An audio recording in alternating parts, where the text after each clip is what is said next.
À propos des sondages, j'ai eu une information il y a une dizaine de jours à laquelle je n'ai pas cru. Et puis une deuxième, la même, à laquelle j'ai toujours pas cru.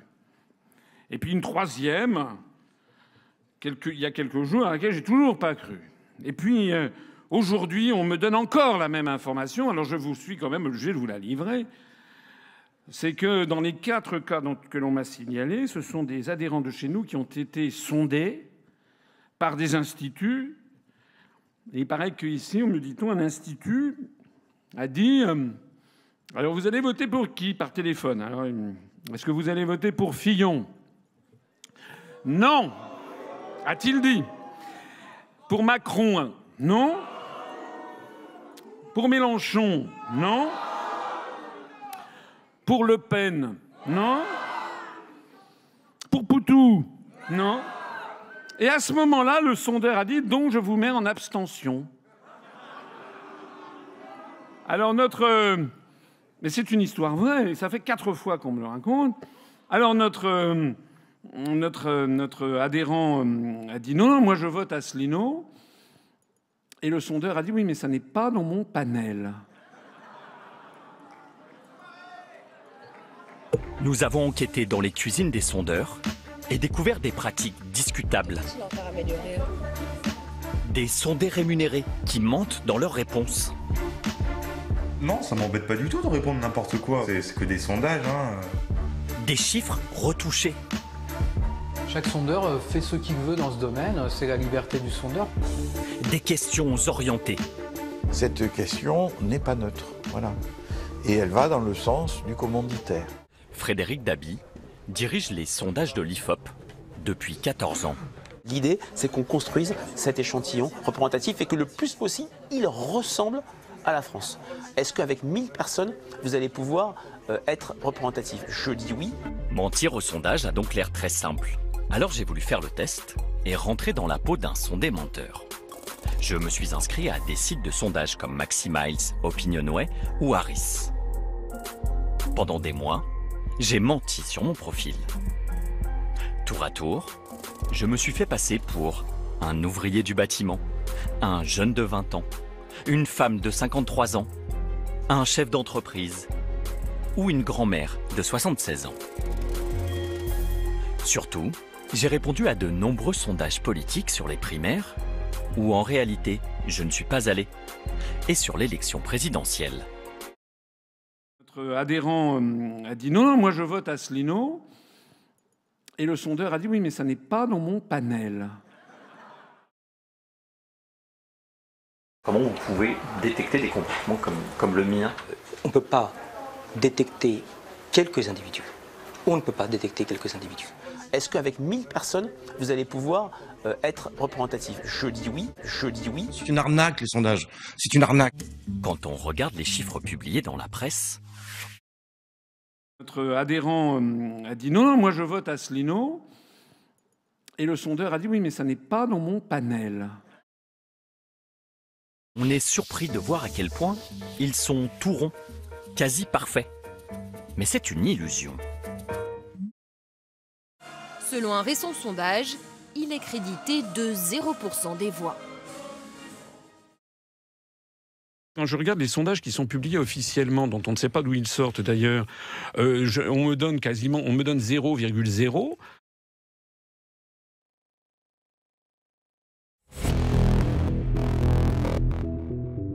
À part ça, il paraît que vous êtes 0,0%. Vous avez vu?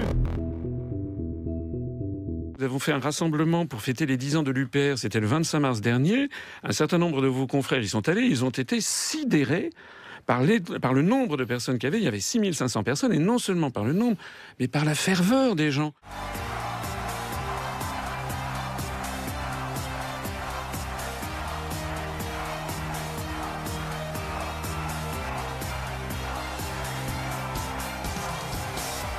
C'est une arnaque, les sondages. C'est une arnaque.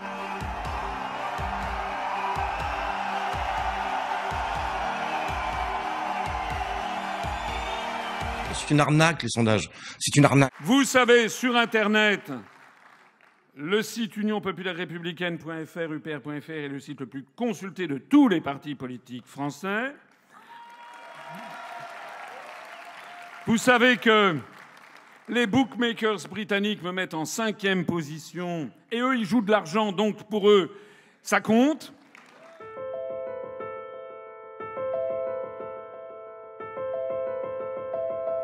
Alors,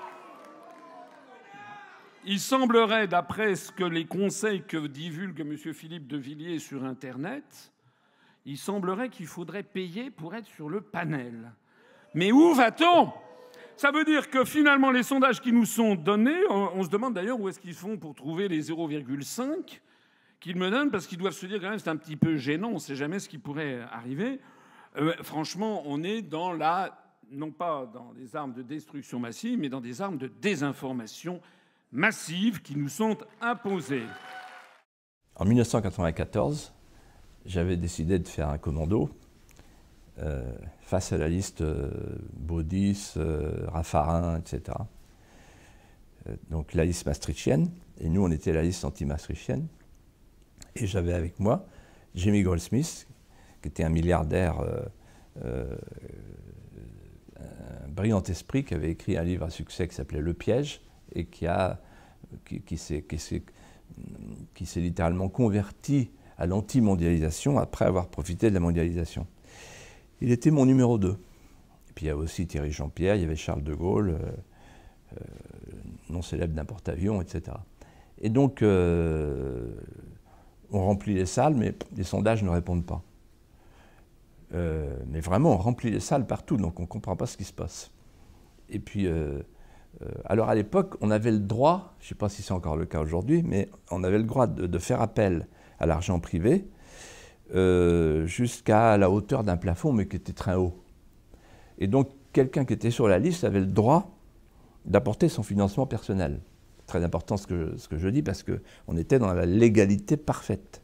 Et d'ailleurs, notre compte de campagne a été parfaitement validé. Et donc, j'avais dit à Jimmy, voilà, moi, je n'ai pas le premier sou, si vous pouvez nous aider, etc. Bon, d'accord, etc. Et on arrive à un mois de l'élection. On était sur le point de trouver du gaz de schiste, c'est-à-dire qu'en fait, on creusait, on était à 1-2%, c'était désespérant, à tel point que Jimmy Goldsmith était reparti chez lui au Mexique. Et j'essaye de le rattraper, et il me dit « Qu'est-ce qu'on peut faire ?» Je dis « Écoutez, d'après ce qu'on m'explique, moi je découvre un peu le système, il faudrait acheter les sondages, et pendant 3 mois, quoi, même s'il n'y a qu'un mois avant l'élection, voilà, il faut leur lancer un message. Et puis peut-être, il me dit, mais pendant que vous y êtes, achetez TF1. Je dis, chiche. Et donc, Jimmy Goldsmith, à la bourse, a acheté 4,99% de TF1 parce qu'il était bloqué, on n'avait pas le droit d'acheter plus. Jimmy a acheté des sondages de 3 instituts pendant 3 mois. Qu'est-ce qui s'est passé? Il s'est passé qu'en 8 jours, tout a changé. En 8 jours, tout a changé. En 8 jours, on est passé de 2 à 10 dans les sondages. Et j'ai compris après, et en 8 jours, on a eu toutes les émissions, évidemment, de TF1, etc., 7 sur 7 d'Anne Sinclair, le 20h, etc. Et donc, en fait, ce que j'ai compris, c'est que pour faire de la politique à un haut niveau, il faut avoir un énorme budget. Ce n'est pas une question d'affiches, tout ça, de payer les avions, les trains. C'est pas ça, c'est les sondages. Si vous n'avez pas un gros budget de sondage, vous n'êtes pas dans l'offre, comme disent les sondeurs. C'est-à-dire, ils vous mettent dans l'offre si vous payez. Et en fait, les sondages qui paraissent dans les journaux, ils ne sont pas achetés par les journaux. Ils sont achetés par les hommes politiques, par les partis politiques. Notre adhérent a dit non, moi je vote Asselineau. Et le sondeur a dit oui, mais ça n'est pas dans mon panel. En fait, les sondages qui paraissent dans les journaux, ils ne sont pas achetés par les journaux. Ils sont achetés par les hommes politiques, par les partis politiques. Étienne Chouard. Je pense que c'est une erreur de penser que les politiques sont impuissants ou incapables ou ne comprennent pas. Comme si... en faisant comme s'ils servaient l'intérêt général, et pour servir l'intérêt général, effectivement, ils ne sont pas bons. Si on renverse la perspective en comprenant que finalement ces gens-là servent les intérêts de ceux qui les ont fait élire et qui sont les 1% les plus riches de la population, à ce moment-là, c'est pas du tout une catastrophe. Vous parlez de catastrophe, mais c'est une réussite formidable. Tout se passe comme prévu. La sécurité sociale est détricotée, le chômage se porte à merveille, ce qui permet de tenailler les salaires et d'avoir des bas salaires, donc des hauts profits. Donc tout se passe bien, en fait, du point de vue des 1% qui se gavent comme jamais. Les banques qui devraient être en prison pour faillite frauduleuse, leurs patrons se font mieux payer que jamais et arrivent maintenant au gouvernement des différents pays. Je trouve que la situation n'est pas du tout catastrophique pour ceux qui financent les campagnes électorales des élus. Et je trouve que là, de ce point de vue, c'est assez logique. Hollande, il sert les intérêts de ceux qui l'ont fait élire en le faisant passer à la télé, dans les journaux. Et pourquoi une banque achète Libération? Pourquoi une banque achète Le Monde? Pourquoi une banque achète le quart Sud-Est? Pourquoi le Crédit Mutuel achète le quart de la presse quotidienne régionale? C'est pour gagner les élections. Et ensuite, les élus rendent des comptes à ceux qui les font élire. Le problème, c'est que nos élus ne doivent rien aux électeurs. Que vous votiez ou vous votiez pas, c'est pas vous, ce sera un autre. Ceux qui vont voter, c'est ceux qui regardent la télévision, qui ne sont pas politisés. Il faut qu'ils passent beaucoup à la télévision.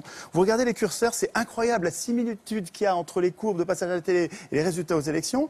Il suffit de monter les curseurs des challengers, vous les montez à 10, 15%, ça va donner l'impression de la pluralité. Et puis les deux partis qui ont la même politique de droite dure, qui s'appelle gauche et droite, mais en fait ils ont la même politique pour les industriels et les banquiers, les multinationales en fait. Ben, vous les mettez au curseur plus haut et ils vont être élus l'un ou l'autre, en fait, peu importe, ils vont faire la même politique.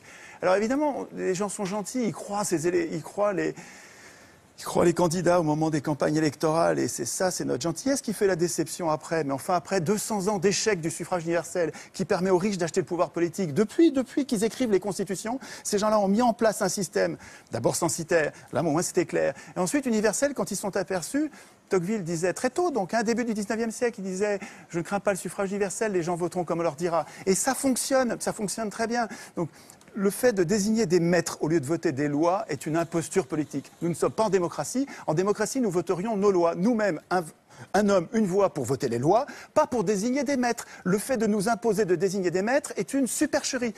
Ça donne un résultat plutocratique avec les riches qui dirigent depuis 200 ans. Chose à dénoncer là. C'est le début du programme, on n'a pas triché. On va donc accélérer, parce qu'on s'en fout un peu. Et on va donc compter les candidats. Première. Artaud. On y va. On va compter tous ensemble, ça va être rigolo. Il y a quand même un problème démocratique là. Si les 10 sont là et qu'il en manque un, il y a quand même un gros problème. Jean Lassalle. On est donc au deuxième. N'est-ce pas? Ça vient de passer là. C'est juste avant le soir 3, donc 23h30. Il y a quand même un problème. Donc après Lassalle, c'est Le Pen. On est donc à 3. N'est-ce pas? Il y a un gros problème là, si on ne met pas le candidat pour lequel on n'a pas parlé pendant 10 ans. Jacques Cheminade, on est donc à 4, n'est-ce pas?